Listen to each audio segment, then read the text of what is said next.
Hi, everybody. This is the second video for week one, where we're going to do a little bit of a deeper dive into the syllabus and the schedule and kind of let you know what to expect on a weekly basis. Most weeks will look pretty similar in terms of what the kinds of things you'll be doing. So we wanted to just let you know at the beginning what to expect. And we're going to go over a few things from the syllabus. And you'll actually be annotating or making some notes on the syllabus yourself.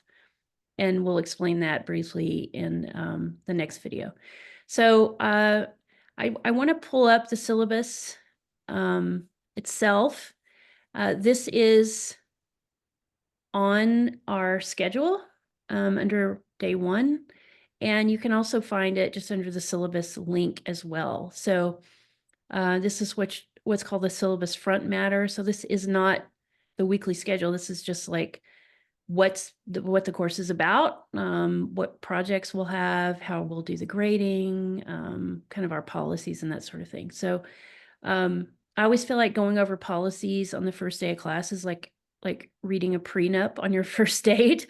It's not very sexy, it's not very exciting, but there are a few things that you'll just need to know. And most everything you need to know is in this document. So we do encourage you to read it. So the main goals for this class, Dan went over kind of what the class is about in the last video. The main goals, you can see them here. They are important because they really drive everything we do. So we do want you to, by the end of the course, be able to identify key terms, theories, and figures from rhetoric and writing studies. We want you to understand how those terms can provide useful perspectives to your own writing and to other people's writing. And we want you to apply rhetorical strategies through writing in a variety of genres and situations with an awareness of audience. So we're going to be having some, I think, fun projects. Our culminating project is actually a game you'll do as a group project. You'll be graded individually. Some of you will be glad to hear, but it is a group project. I think this will be fun. So the course is really quite a bit of reading, but not a lot of like formal papers. I think some really fun writing assignments to apply what we're reading. And then finally to articulate sophisticated reasoning about the nature and uses of rhetoric and writing. So those are the main goals. That's kind of our home base that we'll always keep in mind. And then briefly, how your grade will be figured. We use, and I have for quite a few years now, I use an approach called ungrading. It draws on traditional grading practices, but it really puts the ball in your court a great deal. So part of your grade will be based on how much of the work you do, and the rest of it will be based on what your assessment is of how well you did in collaboration with your two professors. So again, Dan and I are both the faculty of record for this class. We'll confer often, and we'll base your grade on how you tell us you think you did in short one-page cover letters that you'll turn in with each project. And we'll talk about what makes a good version of that project together, or create a sort of rubric together. Okay, so you won't just be guessing what is good. You'll help develop that yourself with us. Okay. And then at the end of the semester, you'll write a longer reflective paper of a couple of pages where you reflect on what you've learned all term. How do you define rhetoric? How do you use rhetoric and principles of rhetorical theory in your own writing every day? We'll be going back to that question all semester, and then you'll make a case for the grade you think you've earned all term based on how well you've done on each project. And then we use a traditional scale, though, because we're required to at Baruch, so you can find that in the syllabus as well. And now Dan is going to talk about our major projects. Yeah, so here on the syllabus are all the projects you'll do. So each week, it'll be really consistent in the kind of work we're expecting. So you'll have, excuse me, you'll have what are called social annotations on hypothesis, which Lisa will talk a little bit more about. So each Monday and Wednesday, when readings are due, you'll have a certain amount of required annotations to make through hypothesis, where you'll be able to highlight parts of the text and comment on them in some way to kind of have your in progress thinking sort of visible to others, and other people can comment on that and so forth. You'll also on Mondays write I think it'll be fairly short discussion posts. They might sound long, but they're really supposed to be very drafty, very half-baked kind of, what are your thoughts based on reading, not just the reading, but the annotations of your classmates. You're going to pick an annotation that you made or an annotation your classmate made and sort of extend it forward. Like, what did it make you think about more after you've read the whole piece and that annotation, just to get out some of your thoughts as a way to prepare you for some discussion we'll do on Wednesday. You'll also do a couple short responses, a couple slightly longer responses, more polished throughout the semester. I think there are about 3 of them that engage usually multiple readings you've done up until that point as a way to check in as we've progressed through the semester. Another part of the weekly reading responses, sort of regular work, will be discussion leads, which you'll do once a semester with a group of people that where you'll we'll talk more about this in class, but basically it's a way to connect readings that you've done from Monday into Wednesday. We'll do almost every Wednesday we'll do this. And Lisa and I will sort of model what that'll look like in the early part of the class. We'll also do early on in the semester a presentation. You'll be in different groups where you'll read a piece from someone writing about rhetoric in a culture other than Greece and Rome, because that's where a lot of the sort of traditional understandings of rhetoric come from in ancient Greece and ancient Rome. And sometimes there's like maybe a little bit too much emphasis on that. So we want to make room for more global considerations of rhetoric from different parts of the world. So you each take on a reading and you'll present that to the class. And we'll talk more about that in class. The first essay will be about 1,500 words, and we will be using readings from Unit 1 and Unit 2 to connect sort of to your own writing and your own sense of yourself as a writer, to work out how you can apply some of the readings we've done and what we've talked about to your own writing and yourself as a writer. And then probably the biggest project that Lisa alluded to already is sort of a game project where you'll collaboratively write with your group, where you play each group plays a different role. So at this point in the semester, we would have done a lot of reading about how writing sort of circulates throughout the world and how rhetoric can help us think about that. So for instance, one example in this assignment I think we have is, say there's unemployment has become a problem. The president might write an address, address the nation, right, of the United States. A labor union might come out with a statement because they're affected by this specific kind of economic crisis. There might be social media influencers who put out content about this current event, and there might be a newspaper reporting, right? There's different rhetorical actors taking different perspectives on the same event. So each group is going to play a role of one of those actors, and you'll write a rationale for why you designed the text you did. You're all going to write something, right? You're going to explain why you wrote what you wrote using readings we've done throughout the semester. And then you're going to do a short presentation toward the end of the semester, and then finally a reflection. Each of the major assignments will have some kind of reflection where you explain what you did, what you learned, and then tied to the grading system, as Lisa pointed out. And then we'll finally have a last final reflection that is also tied to the grading. It's sort of a way to think about your own theory of rhetoric and what you believe about it based on what you've read and done this semester, but also as a way to really self-assess, as Lisa pointed out. How well did you do? What did you learn? What grade do you think you should get? So that is a brief overview of our projects. I just want to talk very briefly about the kind of platforms we'll be using. I'm going to go back up here to the weekly responses because that's really where this comes into play the most. So you've already found our schedule on Blogs at Baruch, which is a WordPress platform. You can access everything through Brightspace. So you'll definitely need to be really focused in on this schedule page because it's your assignments every week. And in that schedule page, we'll be linking almost all the readings as PDFs or web text. So there's no text to buy for this class, which I know is good news for you. So we'll be using a free web tool. It's a platform that's a plugin for your browser, web browsers, called Hypothesis. to make notes on reading. Some of you may have used this before.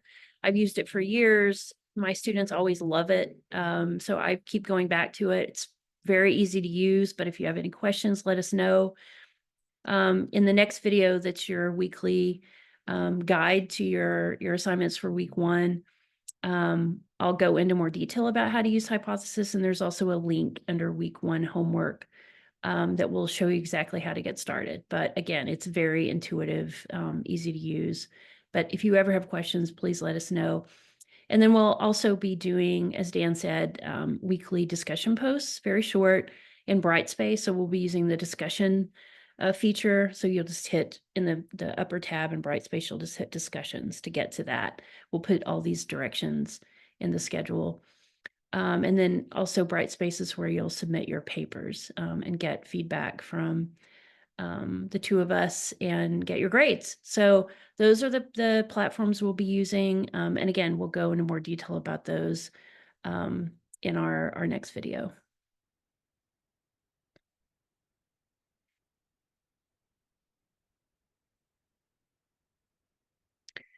Did you want to talk about the next part of the Sorry. syllabus, navigating the class? So we did want to talk a little bit about like absences, expectations on a weekly basis. Yeah, sorry, I had trouble with the mute button. That's all right. Okay, so yes, so a lot of the learning happens through our discussion of reading assignments, either asynchronously or in class as well.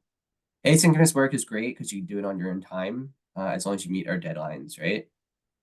In class, you have to be there. And because we have a lot fewer classes than a normal in-person class, they almost become more important. So we're going to pay careful attention to absences. Things come up, right? You know, please be in communication with us if there's a reason you have to miss class.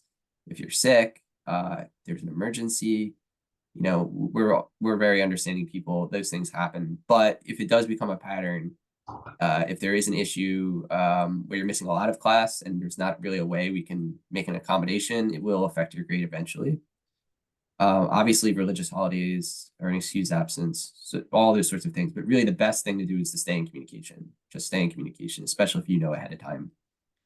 I think for asynchronous work, that's really one of the adjustments. If you haven't done this kind of class before, is it's really going to be you're more in charge of your learning.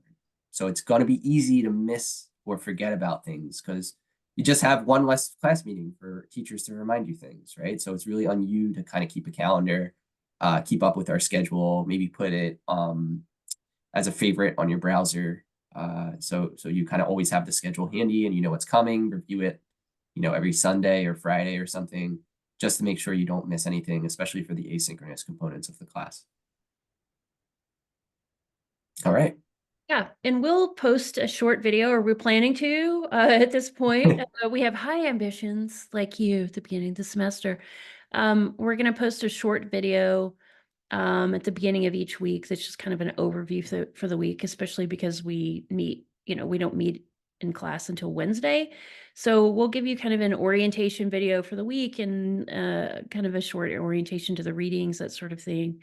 So really pay attention to those and stay up. Make sure you're, like Dan said, make sure you check the schedule at the end of each week on Friday, Saturday, or Sunday to make sure you've done the work for the next week. We do want to make sure that you have everything you need to succeed for this class. So if you have some sort of disability, need accommodations, please let us know. Absolutely. We want you to get support. We want you to be able to learn. We encourage you to use the Writing Center. This isn't like a super writing heavy class, but it is certainly a writing focus class. So the Writing Center may be of use to you. If not for this class, then certainly for your other classes, we encourage you to use it. And you can find other resources here in the syllabus that are super helpful on campus. If you ever need anything, please let me and or Dan know. We're here for you. We're your allies. We want you to succeed. Okay. Lastly, we want to talk a little bit about AI. I know this is probably on your radar. If it's not, it probably will be. We don't want to take a policing tone about AI, but from working with students, I've researched AI use in class with students. I try to listen to students. Students want instructors to talk about it, and to, if not encourage use of it, then certainly not to prohibit it. We do want to give you a few caveats based on our experience with AI, generative AI, for this kind of class, which is, you know, AI. The temptation with AI is to kind of shortchange learning in some cases, and I've certainly heard that from students themselves. So some things to keep in mind if you decide to try to use something like ChatGPT to help you with your work for this class. You may already know it's not always accurate. So, you need to keep that in mind, especially with citations. It just makes stuff up sometimes. So, and it's also not your own writing. So if you do use AI, we're going to ask you to talk about it in a cover letter that you'll submit for your major projects. Just tell us how you're using it. And certainly if you use anything directly from it, you need to cite it. It's not your writing. So you need to cite it just like you would any other source, okay? I understand people use it to get ideas, especially if as you're just getting started on a project. That's totally understandable, or maybe even for like editing. A number of students have told me that. I'm personally fine with those uses of it, but when it starts to like substitute for your own writing or your own learning, that's where you're just shortchanging yourself, honestly. And there are all sorts of ethical issues with it in terms of the environment, in terms of academic property, um, or excuse me, intellectual property. So, Dan may want to speak to that, but I personally have a philosophy with it that it is here to stay. It's something we need to understand how to use. We're not going to focus in this class on how to use generative AI with your writing, but we're certainly here to answer questions. I personally want to encourage you to come to me if you have questions about using it. And I don't want to, again, have a policing tone with it, but frankly, even as good as it's getting, like Dan and I have been teaching writing for so many years, like we can smell it, and so can other students. The policy of not using generative AI to do your work in this class holds for your major projects as well as your weekly reading responses. If you don't do the reading, you try to take shortcuts, it's probably going to be pretty obvious, and you're just not going to do the learning. So it's really just cheating yourself. Again, I don't want to take a policing tone, but I want to have this. It's not a conversation because you're not speaking yet, but in our first class meeting, if any of you want to talk about this, please let us know. Dan, did you want to add Oh, so anything? I mean, we are going to have some readings on AI for the end of the semester, and there'll be lots of opportunities to talk more about like larger philosophical questions. But generally speaking, for policy for our course, yeah, you're allowed to do it. Just make sure it's helping your learning in some way. You're adults, you can make these choices yourselves. We respect you as adults, but what we're here as teachers is to make sure you learn. So if it's getting in the way of your learning, we don't want you to use it in that way. That's why we're requiring, at least for the major assignments, if you do use AI, to explain what tool you used, why you used it, and how it helped you learn. Yeah. So we are, I mean, I think I can speak for both of us. We're really excited about this class. So that's a deeper dive into the schedule. We'll ask you, we're not going to do a quiz on the syllabus or the schedule, but we're going to ask you to read over both of them and do some annotations. And that's what we'll talk about in the next video. So we're looking forward to hearing from you and seeing you soon. Yeah, thanks. Bye.